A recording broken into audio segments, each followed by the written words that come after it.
Insanity. Doing the same thing over and over and expecting different results.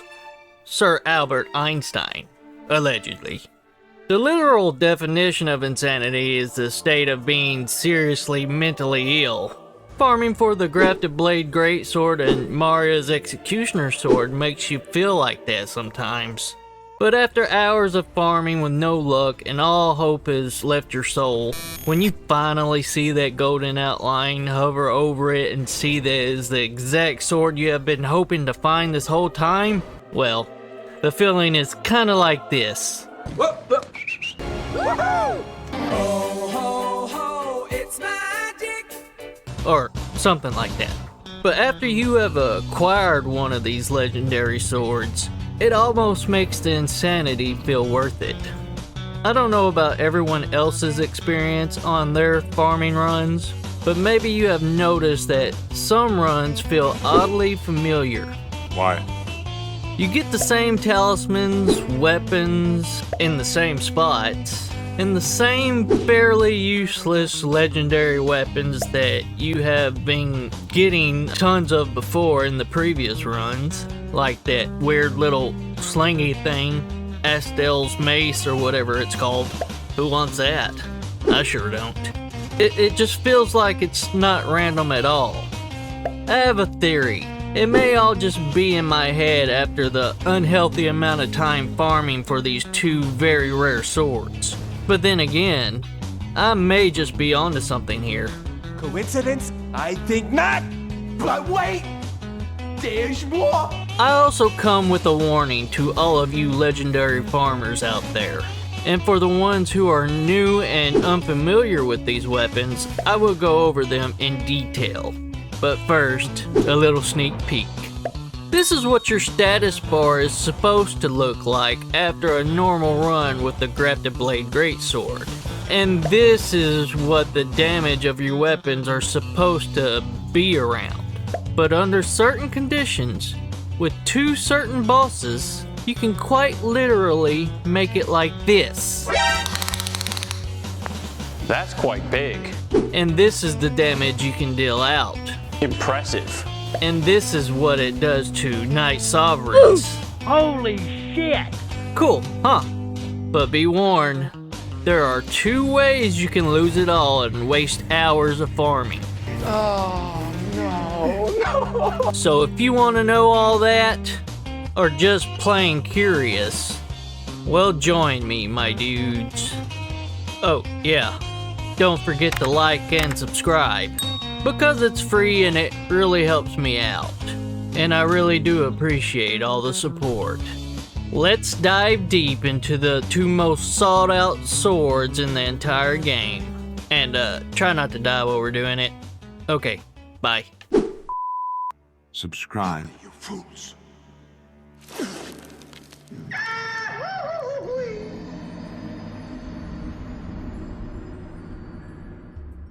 In Nightreign, we have two very rare weapons, and getting them requires an unusual amount of farming, and it takes a pretty good while to get them.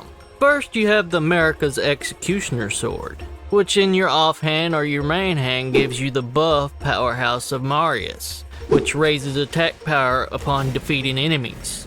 And then we have the grafted blade greatsword, which has the power of vengeance in your main hand or your offhand, with each enemy killed. Just like the Marais executioner sword, it enhances all attributes defeating enemies, and it accumulates. What this means is, with each kill, you become more powerful. And you don't even have to kill regular enemies. You can kill baby crabs or anything, really. Baby crabs are my favorite. They're the easiest. Legendary weapons are really hard to come by. Without a shifting earth event, you're pretty much reduced to fighting field bosses and hoping that they will drop a gold little reward thingy to give you the sword or weapon that you want. But with the shifting earth event, there are certain little dead bodies you can loot that has a pretty good chance of dropping a legendary weapon.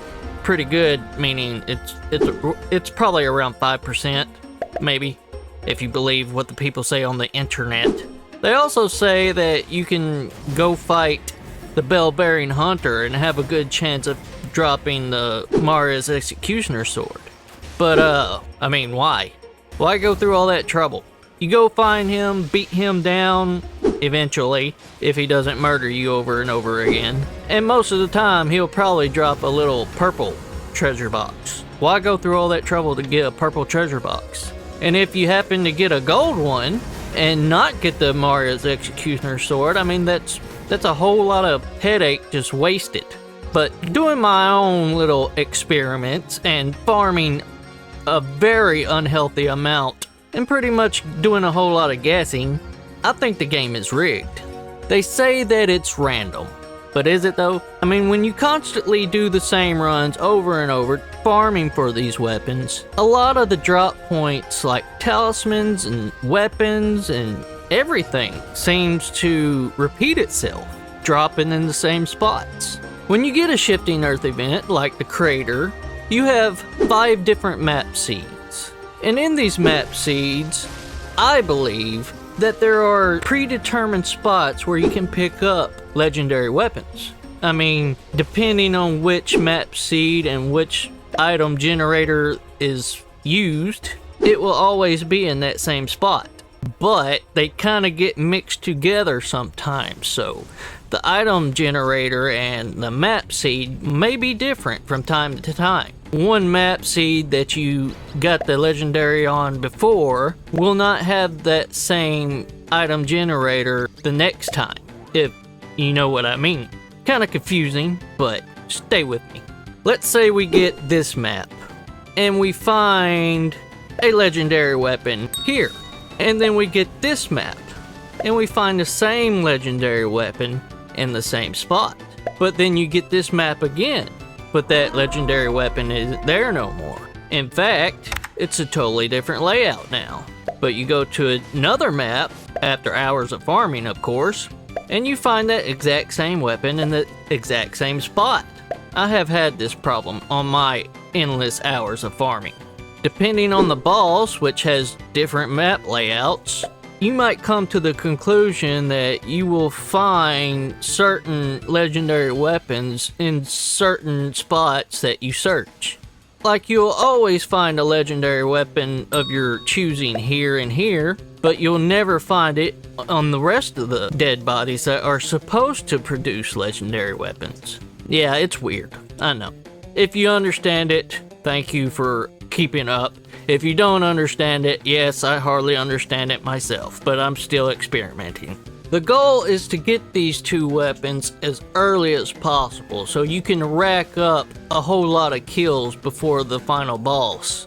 That way you can have an easy fight and take him down without a single problem or using a single winding grace. But on rare occasions, when you choose certain bosses, you get a very unique night boss. There's only 2 of them that do this. But if you can get the Marais executioner sword or the grafted blade greatsword before you fight these 2 bosses, you can pretty much be unstoppable. These 2 bosses is the Duke Deer Freya, that big spider that produces a bunch of little spiders to kind of chase you around while you're trying to decapitate these Duke Deer Freya, assuming, you know, you don't have arachnophobia. And then we have Wormface, who produces a lot of rats and weird zombie guys, and a big crab that will mess you up. Those big crabs don't play.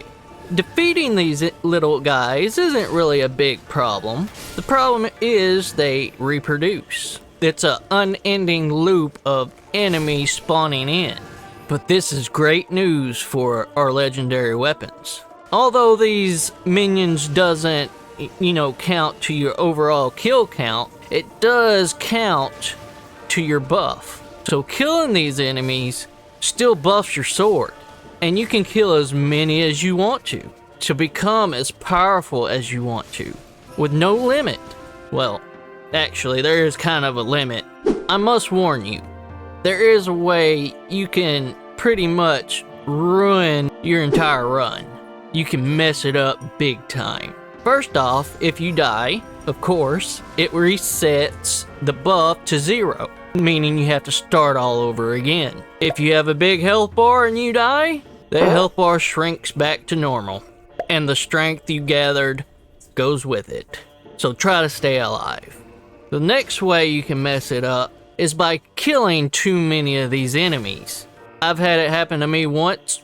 I have not been able to recreate it because these swords are very rare, and I really don't have the heart to do it again because it sucks. Apparently, if you kill too many enemies and your attack power gets too high, the game isn't really equipped to deal with all that damage. Meaning it didn't really think that you would kill that many enemies. So, once you get to a certain threshold, your attacks deal out no damage. Even if you have maxed out attack power, your attacks does nothing at all.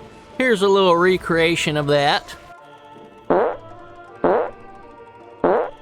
Yeah, it sucks.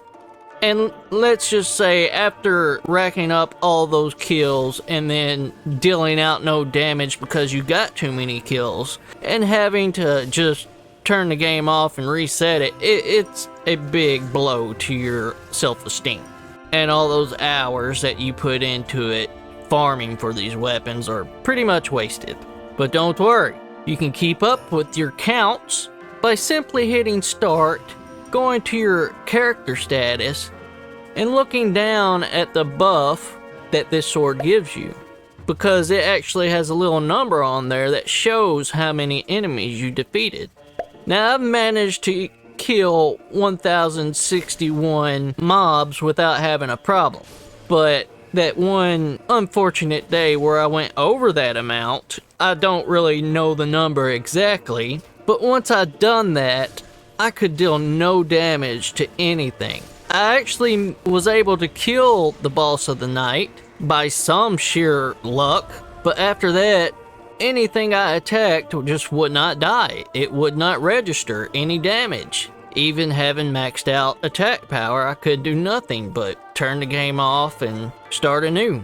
So, just to be on the safe side, if you decide to go down this route, stop at 1061 kills. You may be able to go over that a little bit, but why would you? 1061 is enough, trust me. You will one-shot the boss and everything else on the map with ease. And after you killed everything, you can pretty much wait in the final zone for the last boss of the second night to come so you can defeat him and go defeat the Night Sovereign, whatever you want to do. Seriously warning you, don't go over 1061 kills. I mean, it's not worth it, especially the amount of time you had to farm for these very rare weapons. But that's pretty much it. If you like this video, please like and subscribe. It really helps me out. And until next time, have fun, my dudes. Okay, bye. Did you enjoy this video? Don't forget to like and subscribe if you want to see more content like this. And if you get but hurt, always remember that this is mostly jokes with a little seriousness sprinkled in between. Remember to have fun and subscribe now to join the Nobody Army. I promise you will not be disappointed. Thank you for watching, my tarnished, and we will see you next time. Like and subscribe or I'll deathblight you in your sleep. This message has been approved by the mayor of Froggytown.